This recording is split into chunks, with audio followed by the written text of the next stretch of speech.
Salut les amis, je suis Tai et bienvenue sur Lori Jaune. Aujourd'hui, deuxième recette avec ces fameuses fleurs de lys déshydratées. On vous la propose aujourd'hui sous forme de soupe et nous allons nous inspirer bien sûr de la fameuse soupe pékinoise.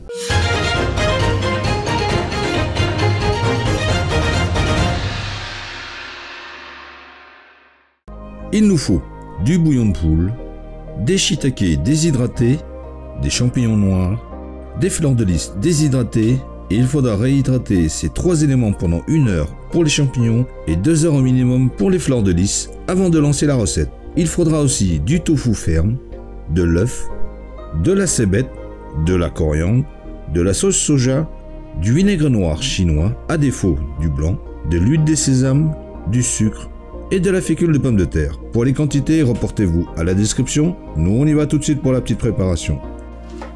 Commençons par couper en fines rondelles la branche de cébette,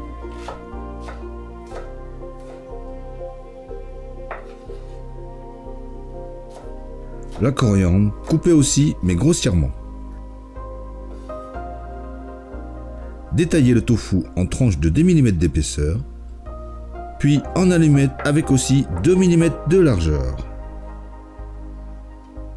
Pour les fleurs de lys, une fois réhydratées, les essorer et bien rincer à l'eau claire afin d'atténuer son intensité gustative.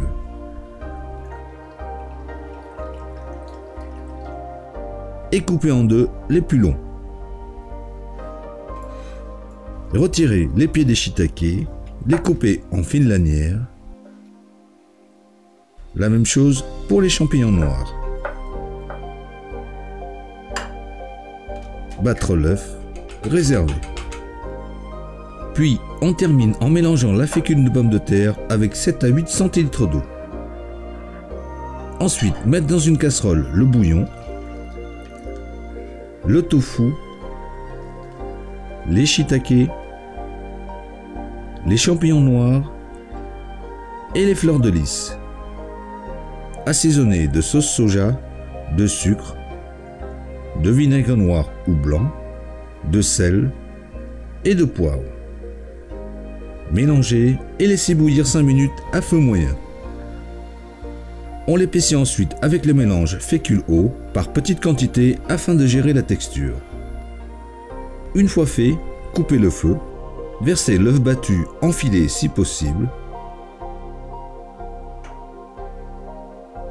Mélangez légèrement et délicatement et terminez par l'huile de sésame. Il n'y a plus qu'à dresser, parsemer de cébette et de coriandre.